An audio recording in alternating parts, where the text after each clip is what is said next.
my 45 years in the business, I take credit for a couple of things. One is the initiation of video obituaries at the New York Times, and the other is the creation of something here that's quite unique at the journalism school, which is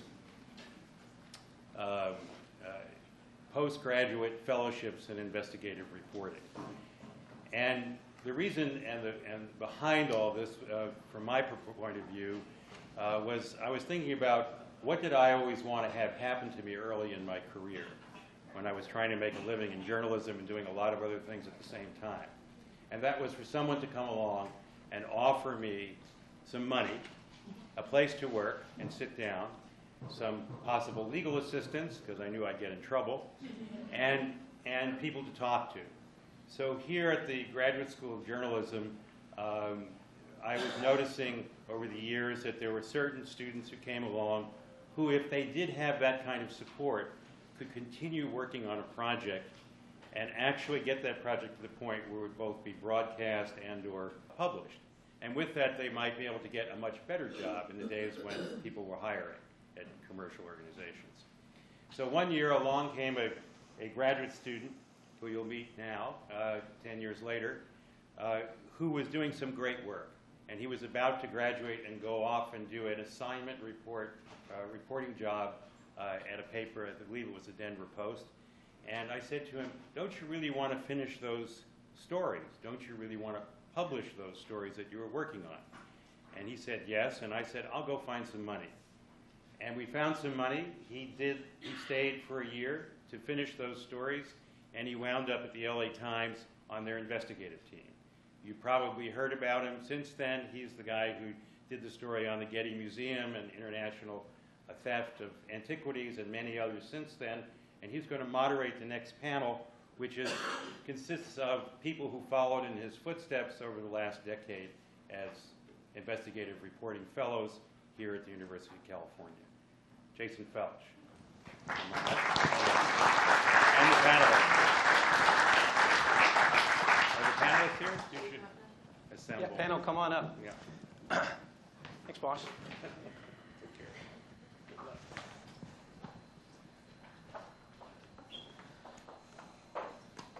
Oh, David Boardman was going to be moderating the panel. He's the executive editor of the Seattle Times. But he got called into an emergency budget meeting in Seattle. I will be here tomorrow. Lowell, are these your glasses? Yeah, I think so.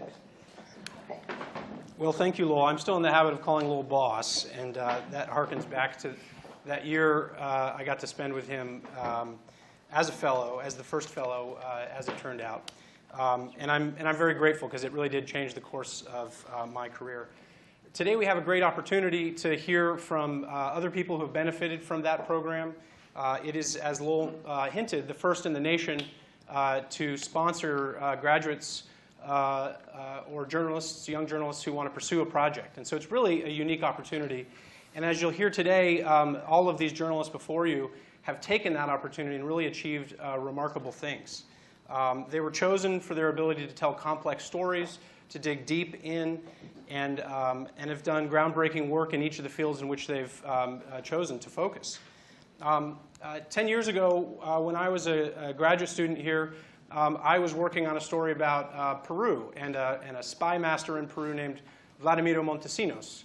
And I spent my year as a student in Lowell's investigative seminar investigating Mr. Montesinos and his role in an arms deal in which Montesinos, who has been a CIA asset, and Sarkis Ognalian, a Lebanese arm dealer and old buddy of Lowell's, both of those men had ties to the CIA, and both of them had been involved in the mid-1990s in rearming the FARC, Colombia's guerrilla organization that at the time the US called a terrorist organization.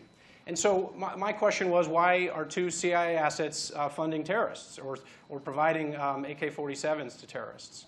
And so I spent a year researching that as a student here and finished writing my thesis as the year came to an end. But as I had been investigating Montesinos and the whole Peruvian situation, I came across another intriguing angle, which I didn't have an opportunity to explore. Montesinos was fond of making secret videos of all the people that he had meetings with. And in one of these secret videos, there was a vice president of the world's richest mining company, Newmont Mining, based here in the United States. What was an American mining official doing meeting in a secret meeting with the Peruvian spy master? Well, as it happened at the time, the Peruvian Supreme Court was deliberating ownership of the world's richest gold mine, Yanacocha, which is in Peru. And Newmont was trying to protect its interest in that gold mine. And so this meeting appeared to be an attempt to leverage the outcome of that Supreme Court case. There was another mysterious tape that emerged that I heard about, but I wasn't able to get, that involved an unnamed American who was meeting with Montesinos and also discussing this case. So I had told Lowell about these intriguing leads, but essentially my time was up. The school year was over. I was finishing. I had filed my thesis, and so it was time to move on. And that's when Lowell gave me an opportunity that has become the fellowship program. It was during that year that I worked in the offices of the Center for Investigative Reporting that I was able to keep digging into the Peruvian situation and finally get my hands on those secret videos. And what those secret videos showed was indeed the vice president for Newmont meeting with Montesinos. And the very next meeting that Montesinos had was with the chief judge of the Supreme Court. The mysterious American in those videos turned out to be the CIA station chief. And he also was lobbying Montesinos on behalf of Newmont for a positive outcome in that case. That work eventually became part of a New York Times series about Newmont and its practices around the world, and a frontline video featuring Lowell trying to lift a heavy bar of gold based on the Peruvian side. And so really for me, the opportunity to get involved as a journalism student in a project like that early on changed the course of my career. Instead of going and working at the Denver Post or the Modesto Bee, I got to go to the Los Angeles Times and quickly became involved in investigations there. And it really, I trace it back to that extra year that I had to kind of finish off the work that I'd started. It was a remarkable opportunity, and it's an opportunity that the folks here today have had. So let me introduce our panelists briefly, and then we're going to hear about their work and hear about the things that have followed from that work. First, we have Trevor Aronson. He's currently the co-founder and associate director of the Florida Center for Investigative Reporting. He was a fellow in 2010 and 2011, and before that had worked as a reporter, an investigative reporter at the Commercial Appeal in Memphis, and as a staff writer at the Miami News and the New Times Broward Palm Beach. Aronson has won more than 24 national and regional awards, including the Molly Prize and the Data Journalism Award. During his work at the investigative reporting project, he began a tremendous look at FBI informants and their role in terror cases. And that recently became a book, The Terror Factory, Inside the FBI's Manufactured War on Terrorism, which came out just in January. So welcome, Trevor. Thank you. We also have Katie Galloway. Katie's a documentary filmmaker whose work explores the intersections of institutional power, civil and human rights, and political activism. She was behind the critically acclaimed Prison Town, USA, a POV documentary in 2007, and more recently created the documentary with her film partner, Better This World, which won the Best Documentary Screenplay from the Writers Guild of America. Katie, welcome. Thank you. Then we have Andrew Becker. Andrew covers border and national security issues at the Center for Investigative Reporting, and his reporting has appeared in the Washington Post, the LA Times, NPR, New York Times, Frontline, and other places. Before joining CIR in 2008, he was a fellow at the IRP, where he reported on human smuggling and corruption along the southwest border, something we'll hear more about soon.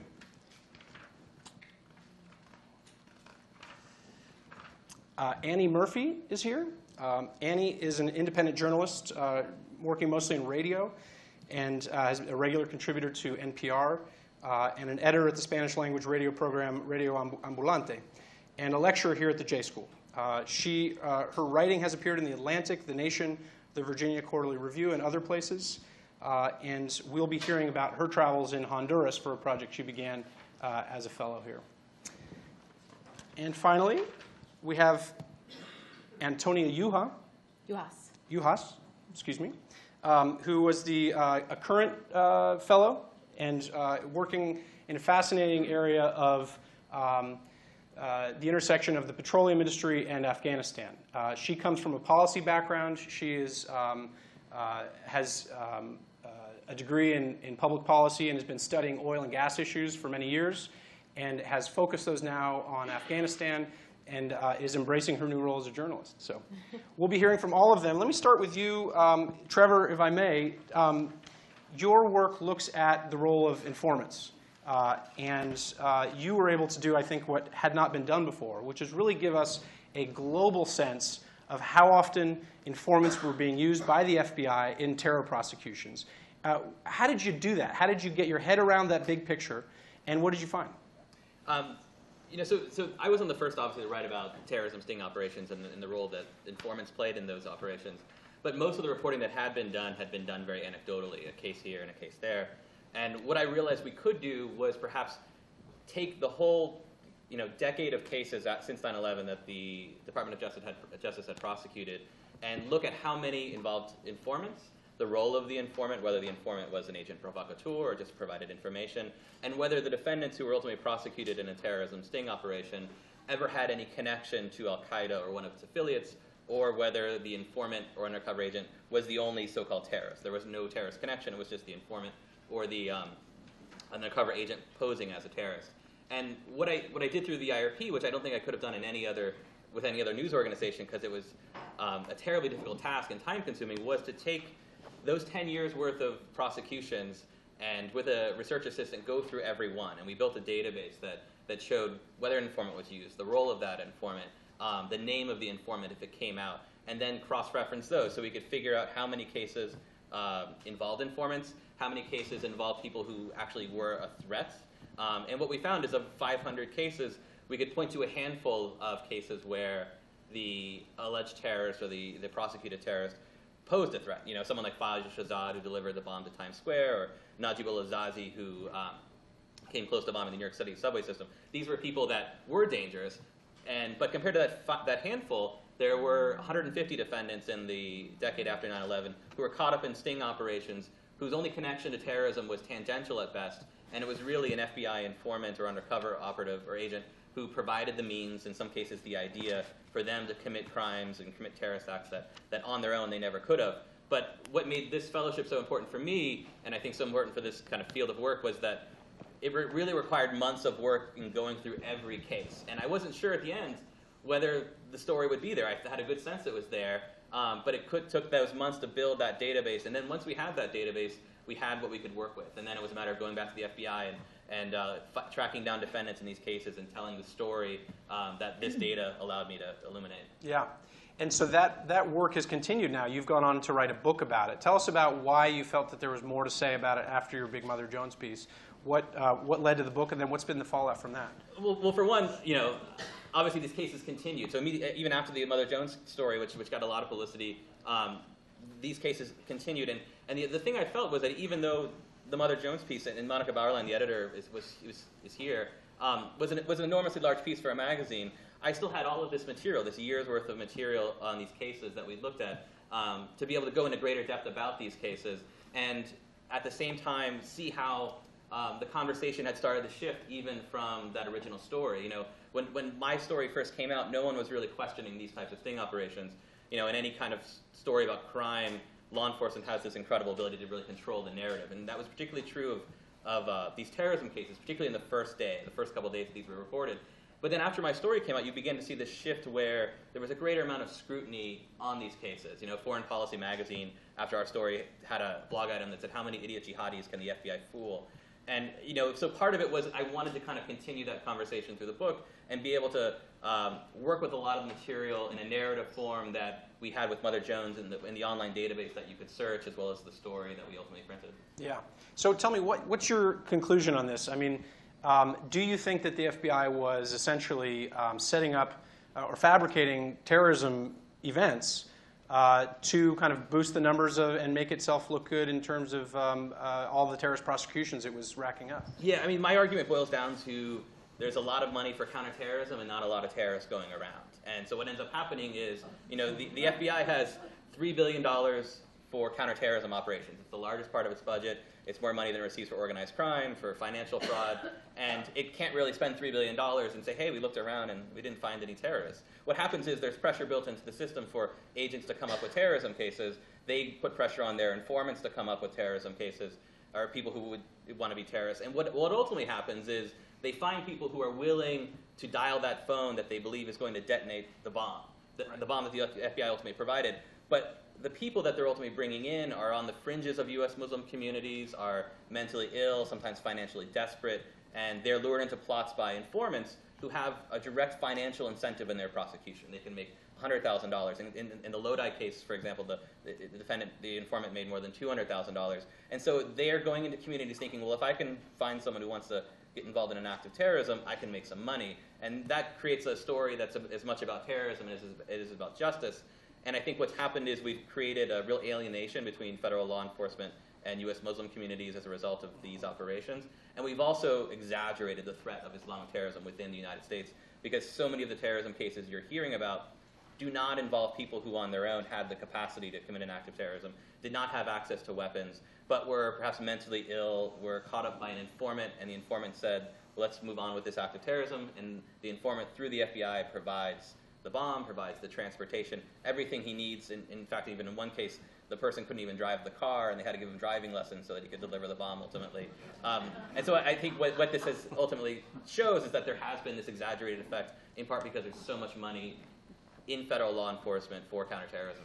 Which in turn has put more money into counterterrorism. Right. You know, every year, Robert Mueller testifies before Congress about counterterrorism operations, and he consistently cites these sting operations and how horrific they would be, you know, if they actually happened. So, you know, he'll describe how a defendant was in a plot to bomb synagogues in the Bronx and never mentions, well, the defendant was mentally ill, he didn't have bombs, the FBI provided them, he didn't even have transportation, the FBI provided them. He doesn't tell Congress that. He tells about how horrific it would be if this plot had happened. And what that does is then inspire Congress, which sets the FBI's budget, to give more money for counterterrorism, or at least maintain the budget. And it's almost a wag the dog effect, where these kind of sting cases that trap people or entrap people on the fringes of communities are then justifying more operations and future sting operations.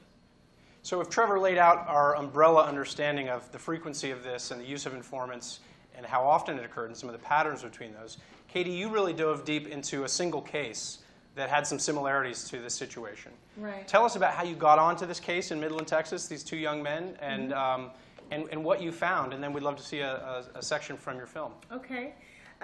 We, like Trevor, I think we overlapped as fellows. I came in about a half a year before him, but it was great to have the 1-2 punch, because I was really looking with my film partner at deeply at one case. We had noticed by that point that there had been a pattern of flashbulbs and nightly news broadcasts about terrifying domestic terrorist plots, and then buried somewhere in the paper, or not as much in front and center in the news, the allegations of entrapment by a government agent or informant a few weeks or months later.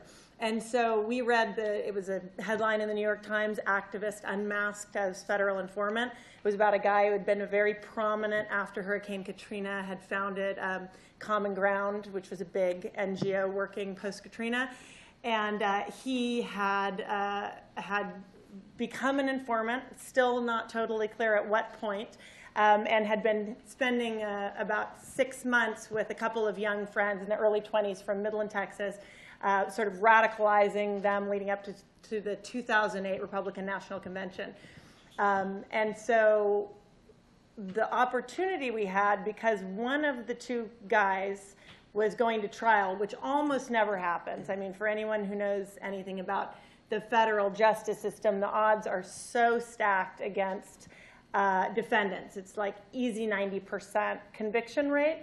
It was so almost everybody rolls and pleas, and it was an opportunity to go look closely at one case and say what actually happened in this case where there's an allegation of entrapment. That was his defense. So we went to Minneapolis and watched the trial unfold, and knew that we had a great story because the characters were great, but also because so much came out at trial, it gave us an opportunity to access a lot of what we weren't getting through FOIA, for one, or what we wouldn't get later, that became part of the case at trial. And so that story of what happened, not just in their case, but what was the backstory? What was the relationship between the FBI's informant and these guys in the 6 months leading up to the convention became the film Better This World, which aired on POV at the 10th anniversary of 9/11, which was great. When we first started making it, we were thinking, okay, takes a while to make an independent doc, and if we play our cards right, we maybe have this hit when it's really a sort of organic time for reflection nationally about how we're spending our resources post 9/11. And it also got coverage and a big write-up in Mother Jones, which was terrific. And I think part of being a fellow at the IRP, I had been used to sort of making my film in the little corner of the universe in an edit room, but really thinking about collaboration, having Lowell's guidance along the way, because it was the first time I was doing a story about the FBI, and he gave me the great advice to go have coffee with him, you know, at the very beginning of covering the story. It was just a great place to incubate the story, and he gave us sort of early money in and a place to edit, which we outstayed our welcome eventually. And he was like, okay, guys, let's get this film on the road. But it was wonderful, wonderful place to raise that film up. Yeah, let's watch a clip. Yeah, he just called me and he said he was planning on going, and I said, well, what are you planning on doing? He said, we're just going to protest, Mom. We're not, you know, we're not going to get in any trouble. And I said, well, I don't want to get a call telling me you're in jail because you got picked up for protesting. I want you to keep it. He goes, Mom, we're just going up there to show that, you know, we don't agree with the government. And I said, just be careful. And he said, okay. And that was that.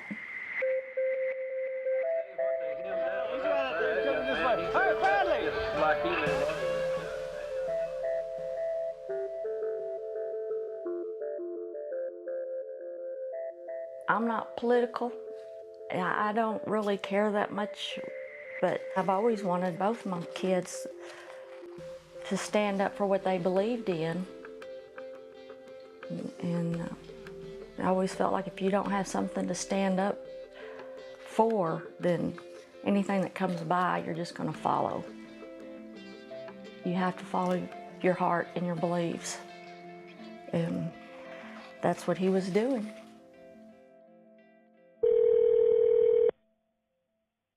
Hello. Hello, this is a collect call from David. an inmate at the Sherburne County Jail in Minnesota. Hello? Hey, Dad. Finally. I don't know what to say to you except that this conversation is probably recorded, so Yes. we're not going to talk about none of your case, okay? Okay. None. You hear me? Okay. Okay. You're going to have to listen to me to a T. Do not argue with me. Do exactly what I tell you to do. Okay. Okay? Okay.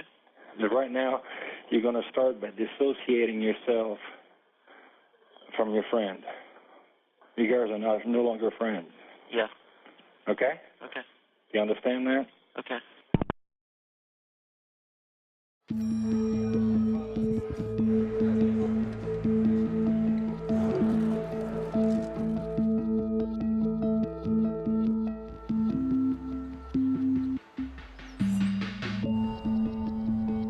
It was a Friday before the protests began, and we were just driving around, sort of lost, just meandering about. We got to St. Paul, and we dropped the trailer off, and then we started getting followed.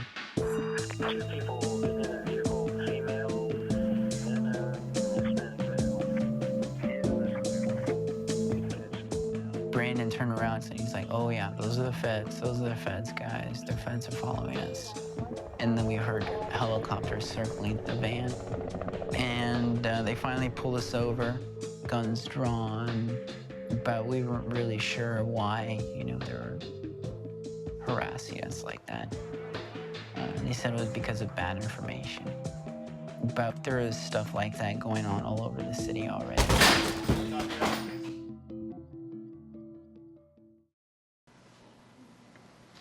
Wow, great.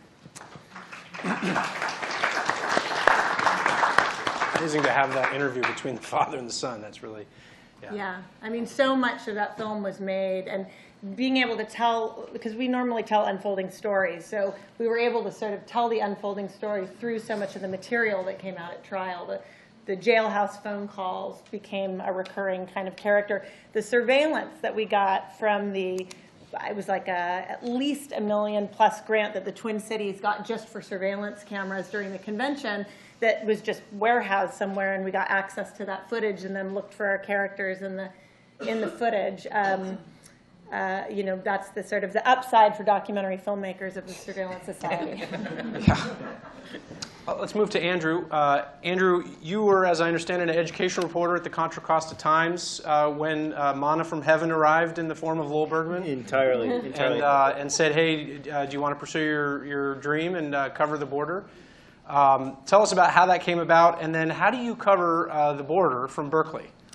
Good question. I had done some border reporting previously. I went to the journalism school here, and part of the draw was actually taking Lowell's classes. So I definitely hung around the campfire for much of the time that I was at the graduate program here, just hoping to get marshmallows tossed my way, and had a few of those, and I got to chew them and digest them, and that was great, and I wanted more. I landed at, had an internship at the Dallas Morning News, got down to the border, and that really whet my appetite for those issues, the security issues, the immigration issues. I got to the Contra Costa Times and had been agitating to be the immigration reporter, and that just wasn't happening. It was the shift from Knight Ridder to media news, and it was just not an environment I wanted to stay in when, as you put it, Manna, or like a giant marshmallow fell out of the sky. And to go back and cover border issues, it was during the time of, it was after the buildup of the Border Patrol post 2006, when immigration reform was a topic, as it is again. And it was just kind of the right combination of events, and it was really kind of getting thrown right back into it. I was right back to the border, literally day one of the fellowship. Lowell actually took me for a tour down to San Diego, where he had started his reporting career. And the first day we showed up, and we were at the FBI field office talking to agents about corruption issues. And just kind of as I guess a foreshadowing of things to come, having a rich conversation. The agents got called away, and Lowell asks if he can use their phone. So he ended up calling a source from the FBI field office, just to kind of fuzz it over a little bit where that call was originating from. So. The benefit of it was so quickly learning on the job training there. From there, it was part of the gift of the fellowship was not only to have the time, the space, the access, but it was those financial resources. So it was I racked up the frequent flyer miles, traveling back and forth to the border over the course of about 8 months as we worked on our project. Tell us about your remarkable use of FOIA in your work too. I mean, one of the ways it seems like you covered the border from Berkeley was by taking advantage of FOIA, and especially about the discovery of this wall of shame that you found. I mean, I wouldn't call myself a FOIA machine quite yet, but it's a tool that I use a lot in my reporting, whether it's for the data that's there, the records that are there. Again, when I was on the fellowship, it was in El Paso, and I was meeting with some internal affairs agents at Customs and Border Protection, and one of the agents brought out a couple of printouts of an internal website called Trust Betrayed. It's basically the Customs and Border Protection's their own sort of rogues gallery that they put out there as a deterrent. And I thought that was pretty fascinating, and wanted to use that as a part of an illustration of the issue of the rise of corruption that was proportional to a hiring increase within Customs and Border Protection. I asked to get access to printouts, and that didn't really go very far. So a couple years later, I was back in an FBI office, and they had their own little wall of shame with some of the people that they had arrested. And I thought, well, that's pretty cool. I'd like to be able to take what's in the FBI's office and kind of put that out there to the world. So submitted a FOIA request and got a bit of a trickle of information, and then appealed that and was able to basically get access to that entire Trust Betrayed website. Yeah. So from there, what we did was we took the photographs. The idea was trying to put a face on corruption. So we built this database. Part of what I had done down with Lowell was just amass a huge amount of court records. And instead of just kind of gathering mold and dust in an old desk drawer in my basement, we wanted to do something with it. So what we've done was we basically created a dossier on all these different individuals through court records, press releases, other information, the information within this intranet site as well, and then created a searchable, well, a sortable database. So you could sort just to see where the trends were and do some analysis of where the corruption was along the border. A bit obsessive, admittedly, but Key part of the job. yeah, right. So And tell us about the one guy, as I understand it, one of these guys, it took you 3 years to finally get to him, and he had admitted to having a relative in the drug trade, and that hadn't been a problem for getting the job? yeah, so the guy at the second, on the top row, second from the left, is a guy named Luis Alarid, and the project that I did ended up being a joint New York Times and PBS Frontline World documentary production.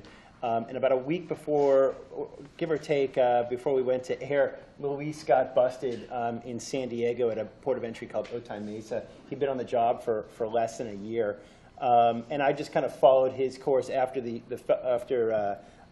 fellowship ended, followed his case and went to the sentencing and kind of got directed to who his family members were. And so started a rapport with them and kind of chased him around the country at the different prisons where he was placed until he finally, through email, started to agree to talk to me. And so we developed a rapport and had a number of conversations that were on the record, and we eventually did a story surrounding him in the LA Times, but looking at some of the issues with the hiring process for Customs and Border Protection. So 3 years from finding out about this guy to finally getting your story out about him. Yeah. To finally getting him. And it was, he had a number of family members. His grandfather had an open indictment for about 30 years for drug trafficking. His mom had been busted. His father had been busted.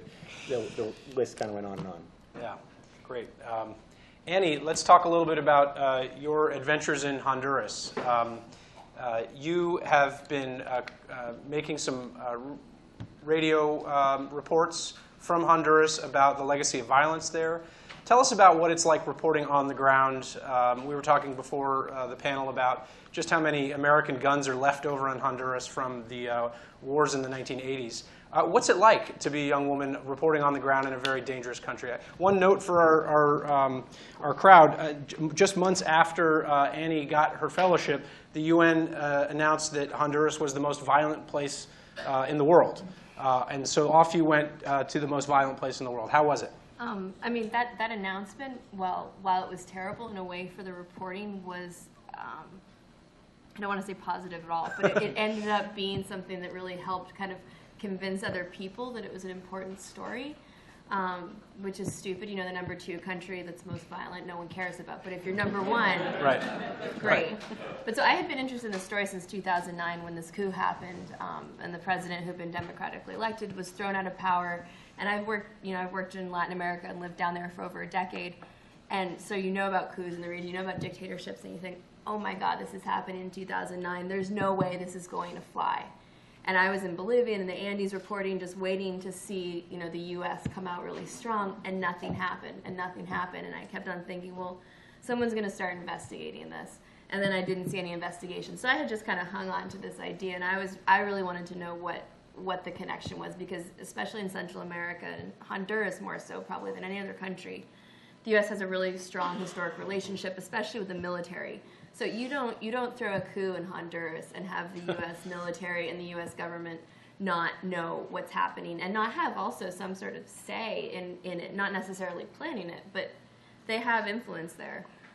So I had remained interested in it, and I was, and I saw this fellowship. I thought, this is perfect. This is what I want to do, because with the hustle with NPR and foreign reporting, It's more of an atmosphere where you just go and you give yourself an amount of time, you collect what you can, you produce your piece, you write to what you have for material. You're not always, like, oh, I have to get this piece of material. You get what you can. So the fellowship was this amazing time to get that material, and because of that investigation that the UN did and the ranking that came out, all of a sudden people cared about it. I had been fighting tooth and nail to convince, even Lowell was very much interested in the idea, but he at first was saying, well, but it's Honduras, why are Americans going to care about this? So when that ruling came out, it was definitely big news. And in terms of working there as an American, it absolutely felt dangerous. I mean, the whole city had put itself on lockdown once the sun set. There was no official, curfew or anything like that, but there might as well have been. I mean, people were frantic to get home as the sun was going down. You couldn't go out in the streets.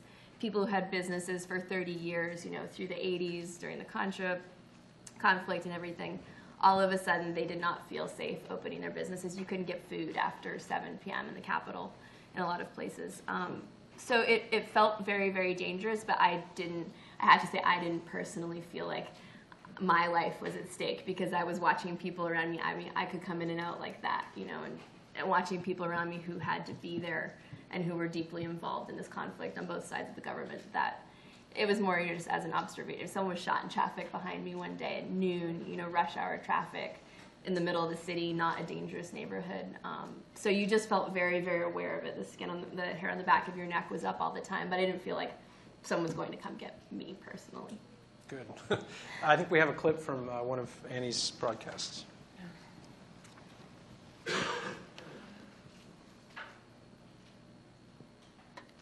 When it comes to coups and dictators, Latin America has a difficult past. But today the region is largely democratic. Dictators and coups are supposed to be a thing of the past. In Honduras, the last dictatorship ended in 1982. So the June 2009 coup that ousted President Manuel Zelaya was a shock to the region and a surprise to world leaders, including Zelaya. Empezaron los disparos a las 5:20, yo bajé al patio. The shooting started around 5:20 a.m. I went downstairs and there were about 250 masked soldiers around my house. All you could see were their eyes. I said, "My God, what is this?" The military whisked Zelaya out of the country on a tiny plane and left him in Costa Rica. Y arrancaron. They took off, and there I was, the democratically elected president of Honduras, standing in my pajamas in the middle of a runway in Costa Rica. And I said to myself, so this is that great new future everyone is talking about for Latin America? Zelaya was speaking from his home in Honduras' capital, Tegucigalpa. He spent 2 years in forced exile. Last year, he returned home as part of negotiations for Honduras' re-entry into the Organization of American States, which it had been kicked out of after the coup. The coup itself was ordered by members of the Supreme Court and carried out by the military. Zelaya had been pushing for a poll to gauge public interest in rewriting the Constitution, and the court ruled that it was illegal. After ousting Zelaya, the coup government sent the army and police into the streets. They began arresting, beating, and even killing anyone who protested against the new government. According to an official Truth Commission, they were responsible for at least 20 deaths in the immediate aftermath. Edgardo Valeriano is a medical doctor and researcher. He'd never been political, but after the coup, he joined protests demanding democracy and Zelaya's return. Like many protesters, he was beaten. His skull was split open by batons, and police lashed him with chains. Valeriano says he feels like Honduras went back to the 1980s. I remember those years well. I was a student in medical school back then, and I remember how some students would show up tortured by the police. Stories on the news about other young people that had been brutally tortured, whose bodies would turn up at different spots in the capital. There was an atmosphere of strong repression. Great. Thank you, Annie.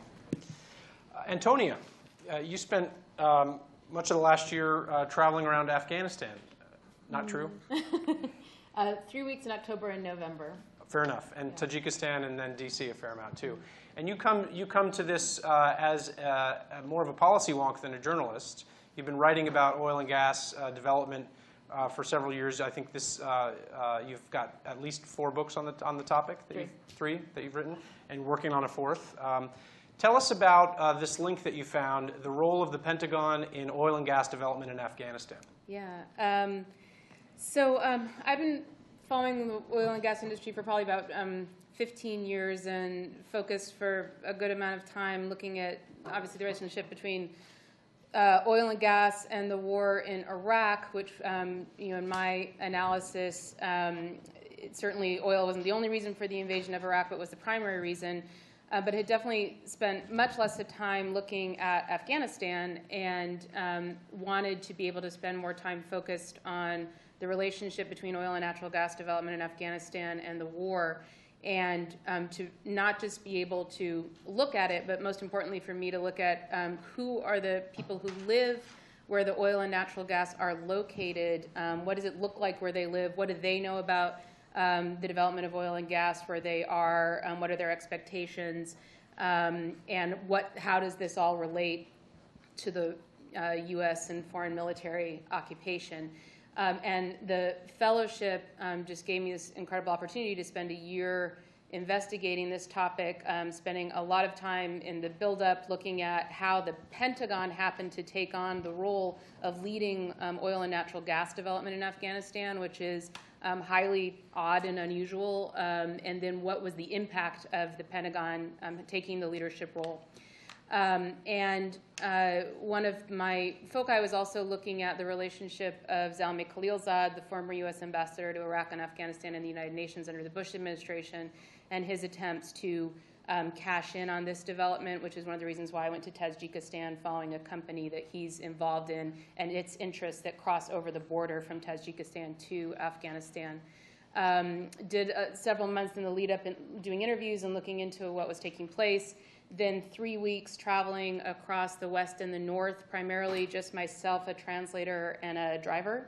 And I was able, fortunately, just by luck of the draw, my coloring makes me look like a Turkmen, so I was able to pass. And when I needed to identify myself as a reporter, of course I did, but I was really able to travel and see parts of the country that aren't necessarily available to most reporters who are often stuck being embedded within the U.S. military. So I did not have to do that. And the only time I was actually with armed guards was when I would team up with a local political official from a local area to gain access to that community, and I would be really sort of forced to travel with his armed contingent, which was usually a couple guards.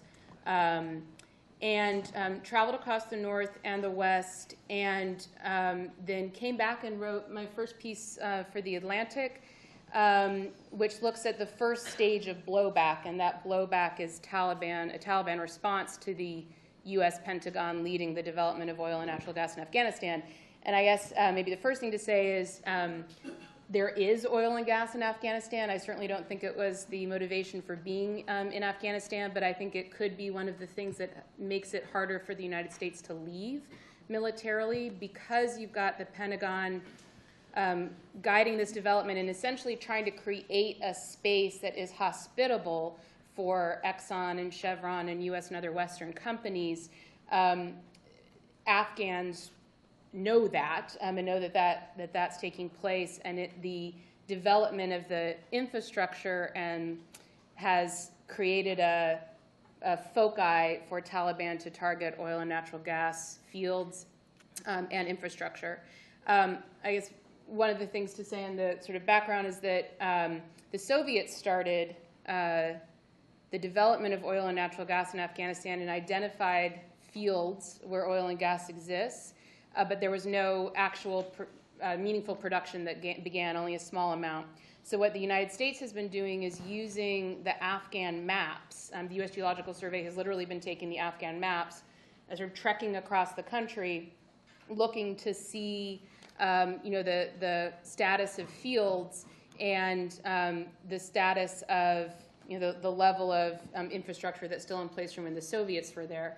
And as they've traveled around and as the Afghan government has gone with them, there's been a tremendous amount of expectation that's been developed within the local population. So they all know, if you show some of the pictures, Janice, that I also brought, that's an old oil derrick built by the Soviets right outside of a village near the Iranian border outside of Herat.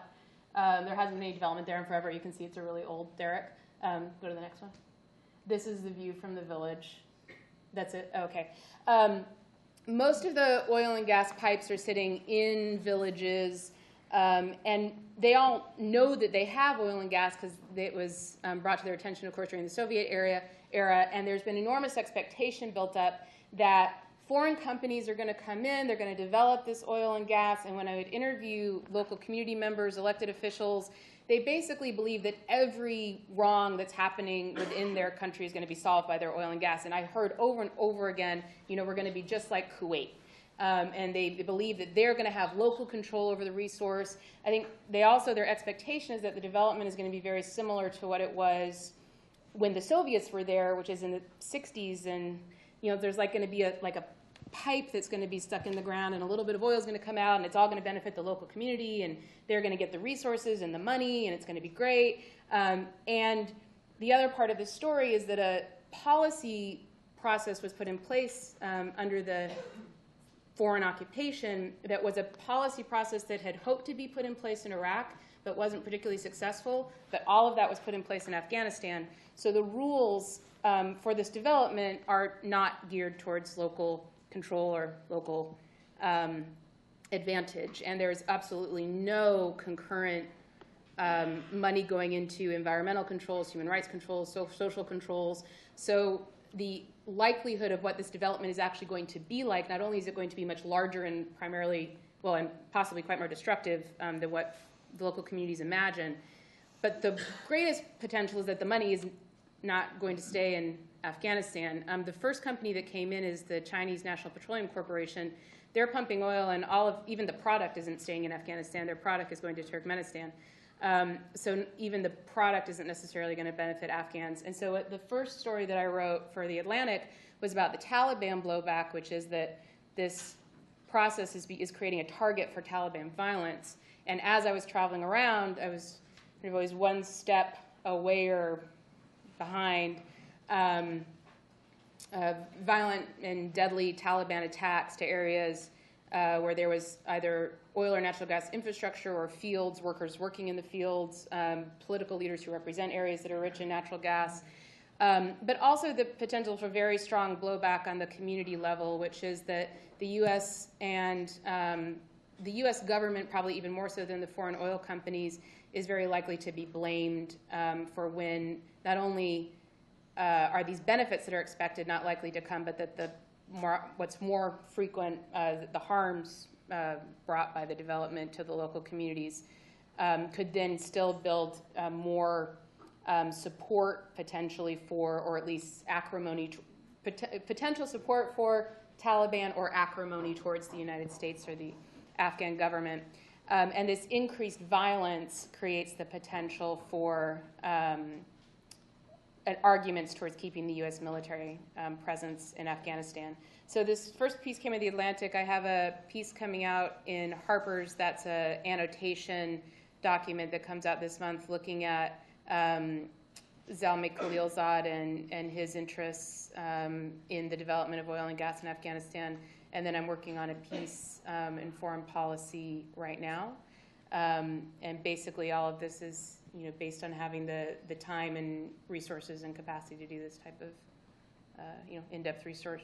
And I think part of the issue of being able to go to Afghanistan and spend 3 weeks traveling unembedded is also, the University of California bears the responsibility for if anything happens to me, and an outlet doesn't have to bear that responsibility. So it also creates, I think it helped create a lot more freedom for me to travel in a way that, as a reporter, you don't necessarily get. So it was another advantage to being housed here while doing this work. Yeah, great. Well, we have about half an hour left. Let's open it up to questions from the audience. I'm eager to hear your questions and thoughts about the reporting you've been hearing about. Sir, in the front row. You don't hear very often that the Taliban are getting hostility for a majority of ethnic groups in the country. I mean, are you aware of that, or am I wrong about that? That's correct. Beg your pardon? That's correct. And so? What's the question?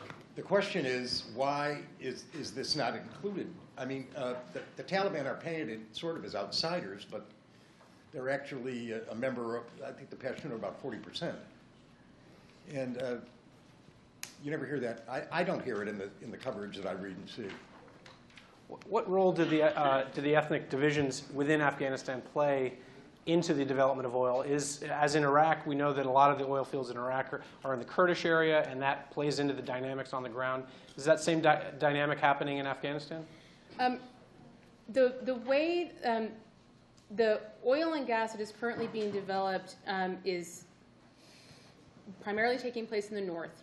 And one of the reasons why not only is it's where the fields are, but also it's one of the safer, quote unquote, safer parts of the country that's under the control of warlords that have successfully kept the Taliban out. One of the things that is new in the phenomena with the oil and gas development starting to take place on a larger scale outside of Afghan control and bringing in foreign companies and having the Pentagon lead that process has brought Taliban violence into areas where there hadn't been violence previously.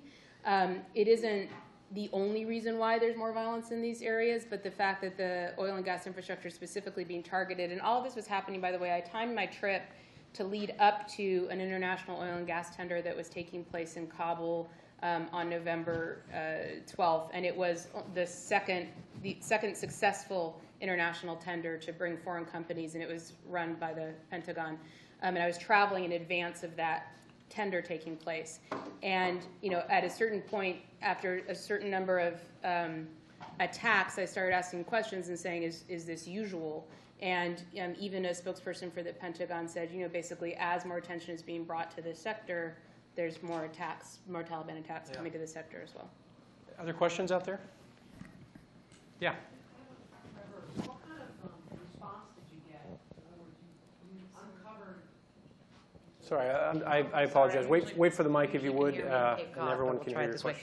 I just have a question for you in terms of what kind of response you got from your book and your reporting. I mean, was there any policy on this? Or are we just, spending $3 billion to make up terrorist acts? Or did anyone get in trouble?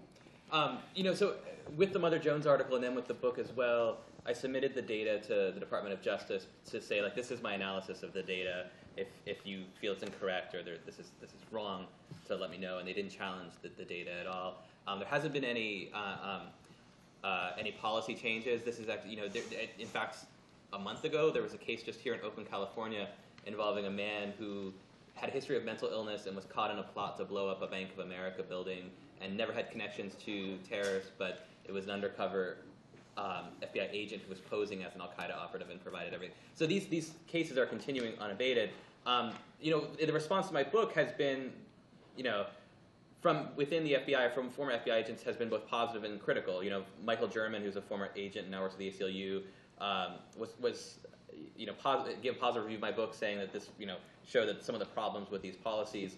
By contrast, Ali Soufan, who's a former agent in the Wall Street Journal, criticized the book, saying that, and the FBI criticism from Soufan, which I think is typical of the Bureau, is that we should get these people off the street because look at Faiz Shahzad or look at Najib al-Azazi, and what they compare in the same kind of breath, real terrorists who have connections overseas who can deliver bombs to the same ones who are kind of disaffected here in the United States and maybe want to commit violence, hate the United States for whatever reason, but have no connections to terrorists, have no weapons to speak of, and the FBI provides all of that. So I think what Soufan's review illustrated was a view within the FBI that they're getting off the street the terrorist.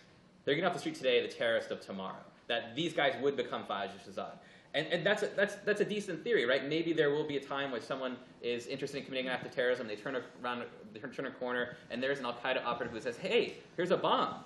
But that's never happened. And so they're really justifying a lot of these operations on a theory for which there has yet to be a case to prove that. The cases we've seen where there's been a truly dangerous terrorist, he has training, he has capacity, he has the ability to get a weapon. In these FBI sting operations, in some of these cases, when they're not sure it's going to work out, they try to get the guy to commit some kind of crime. So in one case, they gave him $500 and sent him into New York and said, go buy a gun, because he was a felon. And the hope was that he'd buy a gun, so if the sting fell apart, they could prosecute him on the gun charge. Well, he goes into New York, can't buy a gun. He goes, he knocks on doors, talks to a couple of people he thinks are drug dealers, asks them if he can buy a gun, and he comes back and he gives it to the informant and says, "Here's your money, I couldn't find a gun." and yet this is a man who, through this FBI sting operation, is then portrayed as someone who is about to bomb synagogues and take down airplanes that were taking off from Stewart International Airport. So there hasn't been a policy change. In fact, these sting operations are continuing. I chart them on a spreadsheet every time they come out, and it's a rate of about 1 every 60 to 90 days at most where there's a new one announced. Sounds like you got more work to do. Yeah. Oriana.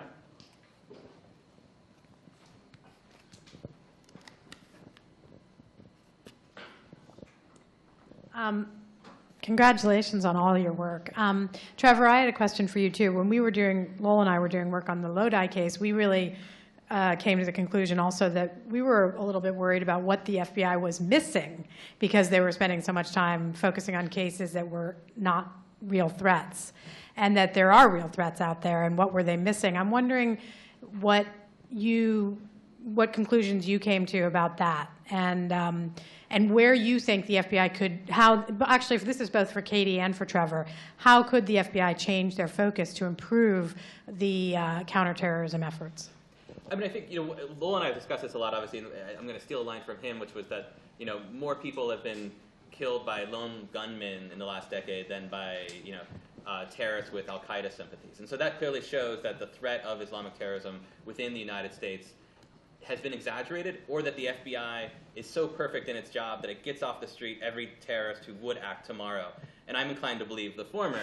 And so I think what ends up happening is because they're so focused on terrorism, especially within the Muslim community, that they're missing other potential problems. I mean, what ends up happening is that they send informants almost singularly into Muslim communities to try to find people who would commit an act of terrorism, and they're finding these men on the fringes, mentally ill, economically desperate, that will move forward in the plot. But then they're not sending them into other communities. For example, I think sovereign citizens are a really growing threat, and it took the FBI until 2010, when sovereign citizens killed 2 police officers in Arkansas, for the FBI to finally say, okay, yes, sovereign citizens are a real concern. Southern Poverty Law Center has really charted the growth of white supremacist groups since Obama's election, and that's not really something the FBI focuses as strongly on as it does Islamic terrorism. And then you can make the kind of anecdotal argument that, well, in the last decade, had the FBI not been so focused on counterterrorism, perhaps they could have, done something about problems on Wall Street and mortgage fraud and the typical areas of investigation prior to 9/11. Yeah, I mean, I'll echo he basically said it all, but a year or two ago at Logan, we were talking about international bribery and corruption, and people were making the point then that with the shift in resources of the FBI and all the money that goes into, once something is declared a Homeland Security site, for example, the RNC, for 2 years leading up to the RNC, there are informants, and Trevor has documented how many informants. I mean, it's a huge number, unprecedented, and all of the agents that go along with that. And I mean, I found in some contrast to what you were saying about maybe it's the typical FBI line, but with the FBI agents I've spoken to, there's a lot of awareness that what we've got is a lot of aspirational, not a lot of operational. Where those things meet is supposedly where the threat is. But the whole shift from prosecuting crimes to prevention of crimes, and you better not let 9/11 happen again, and where that's led the money, and just vast amounts of resources that, to echo Trevor, could be going into other sort of more significant terrorist threats that have been well documented, but also into other areas that the FBI used to deal with, where you've seen problems skyrocket because the money's not there and the agents aren't there. Other questions in the back? Congratulations to all of you. I'm very impressive work. Talk a little more holistically. I see a lot of young journalists in the room. How do you go about it organically? These are massive, ambitious, big projects. For the young people sitting right next to me who don't have a sugar daddy like Lowell to give them a lot of money to spend 2 years doing, how do you approach this? How do you give young journalists the motivation forget about the specifics of each of your investigation. How do you keep motivated to do something like border security when you're in Berkeley, when you don't have lots of money to do it? Give us some encouraging words about how, because you guys are successful, how to do this when you're sitting in the chair as an undergrad or a graduate student going, I'll never be able to do that. How do you do it? I guess I'll Andy? Yeah. jump in.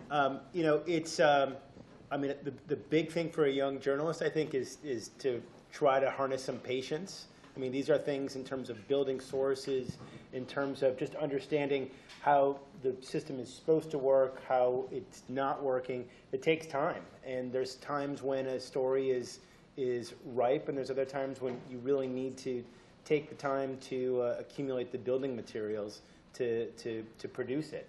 You know, at the same time, you know, there's, at least where I work at the Center for Investigative Reporting, where I still have some luxury of time, it's constantly prospecting for stories and working the phones. And you know, the way I do it, again, from Berkeley, is I cobble together my money to make reporting trips, but it's basically trying to get my hands on primary sources and documents and talking to people to make those things come alive. But the biggest thing, I mean, 3 years later, to have first come in contact with someone and finally being able to deliver a story, I mean, I did a lot of stories in between then. It's just, it's being patient. Annie? Yeah, I mean, I've worked as a freelancer the whole time. I've never been a staffer anywhere. I've been freelancing since I was 22. I'm 31 now. I think I would say lots of patience, and you just have to self-propel. I mean, you just have to keep on hustling, and I mean, journalism is not a field for people that are like, oh, when's the time gonna happen that like Lowell Bergman walks in and gives me money? Like, that's awesome when it happens. It was so nice to like be able to like bring the level of the hustle down for a year. But I think that the patience and the just being aware, very, very, very conscious of the fact that you are pushed forward by your own energy. And so just kind of getting on the phone and finding the projects that, you know, make ends meet until you can do these bigger projects and working on them at the same time. Yeah. Other questions out there? Yes, sir. I guess this is for Trevor and Katie. The usual way you would think the system would take care of the problem of overeager informants would be an entrapment defense that succeeds. I recall being told by the FBI at least a couple of years ago there had never been a successful entrapment defense in this last decade or so of counterterrorism cases. I wonder if you have any observations about why that is, and is there something flawed in the law, or is there, or are these, is that an argument these cases are, however ridiculous some of them may seem, are legit? Or would you alter the law in that sense? I'll start. I mean, entrapment is a notoriously slippery concept, and so it depends on how it gets defined at trial. First of all, there are very, very few cases that go to trial. And then, it depends on whether the jury is asked to consider the full life of the relationship between the FBI informant or the agent and the defendants, which I think is the common sense definition. But it is an accepted definition of entrapment that it's once the allegedly illegal behavior began. So I'm looking at another case right now where the defendant fell in love with the informant. In fact, she came back, she was a teenage informant, she came back to the FBI and said, this guy's, there's nothing, but he has a crush on me. So then she then trailed him and knew him for about a little over a year, and at which point lots of interesting things happened. He didn't do anything and then was arrested for conspiracy and is now doing the 7th of 20 years in prison. And the jury was asked to only consider the point at which she moved him into a fully wired cabin by the FBI, a year into their relationship, to start plotting things on paper. And so they, by law in this case, in this courtroom, are not allowed to consider the totality of the relationship. And that's a huge problem, I think, because the jury sort of feels like, and I've seen this in several cases, this was clearly not right, like by a lay definition. They don't like how the FBI behaved. They think the informant is outrageous, and yet we're sort of pigeonholed here because by the definition that's used in this courtroom, it can't be considered entrapment. And I think that's a big problem. Related to defendants in Islamic terrorism cases, in the last decade there have been 11 that have most plead guilty, like as most cases in the federal system do. But in the last decade, there have been 11 defendants who formally argued entrapment, the most recent in Portland just earlier this year, and none has been successful. And one of the problems is that, in encountering the entrapment argument, the government has to prove what's called predisposition, that the person was interested in committing the crime before the informant or agent was introduced. And at least in these Islamic terrorism cases, the bar is so low. The government puts on experts who have really dubious credentials, and they'll testify to say, well, this man watched a jihadi video and he had self-radicalized, and he was on his way to becoming a dangerous terrorist. And then the other is that when I've talked to legal scholars who study this and ask them that question, they really feel that because the government controls the plot and is able to create what the plot is. So instead of giving the guy a gun and saying, go shoot somebody in the knee at a shopping mall, it's let's give you this huge bomb that'll level city blocks and will destroy subway systems. And so when they go to trial based on that, the jury thinks, oh, well, I work in that building, or my sister rides the subway, and it's really hard for them to develop the sympathy that's necessary for an entrapment defense to work. Also complicating the problem is what Katie described. In a lot of these cases, the initial encounters between the informant and the defendant aren't recorded. In some cases, months go by where there isn't, and that's critical for proving entrapment. And then what I documented as well was a continual, if not suspicious, pattern of recorder malfunctions. When it was a meeting that would have been bad for the FBI, somehow the recorder broke, or they didn't turn it on. And I think all of that builds together to create a situation now where I think it is impossible for someone charged with terrorism in the United States to really win on an entrapment defense. What we're beginning to see now in that development is the argument of so-called sentencing entrapment, which is defendants are pleading guilty, saying, okay, they committed the crime, but that the government intentionally inserted things like a Stinger missile to qualify them for mandatory minimum sentences that are draconian, 30 years. And I think that's interesting to see where that goes, because you can easily see the government's motivation to say, okay, well, we could just give him a gun, but if we give him a stinger, then he will get 35-year mandatory minimum, and that pressures him to take a plea. And then what we're seeing now is an argument to say, okay, he was involved in the sting, but he doesn't deserve the mandatory minimum, or he deserves a hugely different departure from it based on the fact that the government controlled everything. We have time for one more question. Yes, sir. My name is Imad Mekki, and I'm a reporter here. I'm a current fellow for the IRP program. And my question is for Trevor. Everything you've described could have been taken from the book of the secret police service in any of the Middle East countries that I covered. I come from the Middle East, and I covered them for a long time. And this is exactly what was happening. And my question is, have you, during your research, seen any indication that the FBI has used experts or former or current police officers from the Middle East as either as consultants or perhaps fellows, like us, just to I'm trying to find out where that practice came from. Has it been done on the advice of outside consultants, like from the Middle East countries, or not? And finally, has any of those people that have been arrested were not so much radicalized before that happened to them, but then later on were radicalized in U.S. prisons, or as a result of what was happening to them? Okay. I don't know of any cooperation with foreign services that would suggest that they got tactics like that from those organizations. Obviously, in interviewing people in Muslim communities, one of the things they talk about is, when I left my home country, this is the type of police behavior I fled, and here I come to the United States, and they'll make jokes like, when I pray on Friday, I just assume that the guy next to me is an informant, and that's how I felt when I was in my home country. But I don't know, you can really trace the evolution of these tactics from, the 60s, into the 80s with the drug war and into what we're seeing today. It's on a much larger scale because we have, 15,000 informants today compared to, 1,500 in the 60s and 6,000 during the drug war. And so I think that's, I don't necessarily think they're taking any tips from, foreign services so much as they're kind of really evolving a tactic that they've already used.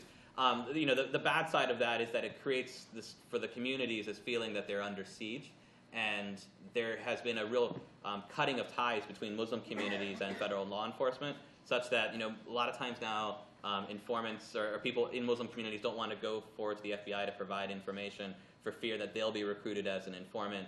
And so now what the FBI is working with is a real limited capacity to get information from Muslim communities because, for example, the local business leader who might have be in the best position to say this guy's suspicious doesn't want to go to the FBI because he doesn't want to be recruited as an informant himself. So instead, most of the information is being funneled in from informants who have a financial incentive to find people who are interested in terrorism. Right. And as a result of that, they're providing tips to people that are, may not be terrorists, may not have the capacity to commit acts of terrorism, but are easily manipulated by an FBI informant or an undercover agent. That's our time. Let's give a round of applause. Sit tight, because Lowell has a few announcements. A couple of announcements. First one, this program is funded by a matching grant from the Sandler Foundation. So anybody who wants to help it expand, feel free to donate. It's not my money. It's not coming out of my pocket. And just as to a general comment, by the way, none of these counterterrorism cases have been overturned on appeal. Not one has been sent back to trial. Not one has been sent back to the district court. Most recently, the Lodi case, which took them 3 years in the Ninth Circuit to make a decision on, came back with upholding the conviction. At 4 o'clock, for those of you who are signed up for the mentorship program, you should be down at the library next to the courtyard at the journalism school to meet with students. Or if you are a mentor, you should go down there to meet the person you signed up to meet with. Before we break up, I just wanted you to all know that all the things that have happened so far and that will continue through the weekend are really the work of Janice Huey, who's back here. I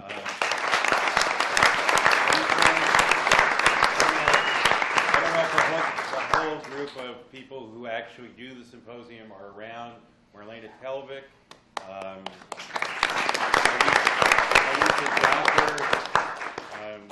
Nadine Gibran, and a host of other people who have put in time and energy. Tim McGurk, who went to every weekly meeting to make sure that everything was together, and we'll probably get to meet all of them, if they're not here right now, tomorrow. And then finally, there's coffee and cookies, I'm told, served outside as part of the event. And then at 6 o'clock, we'll start to gather for the presentation around the HBO series Witness and a particular documentary about it's about a combat photojournalist going into the Rio's favelas, being followed by video cameras. Ken Light will be doing a presentation, and also David Fanning, the executive producer of Frontline, will do a little preliminary remarks on the making of documentaries. See you there. Thank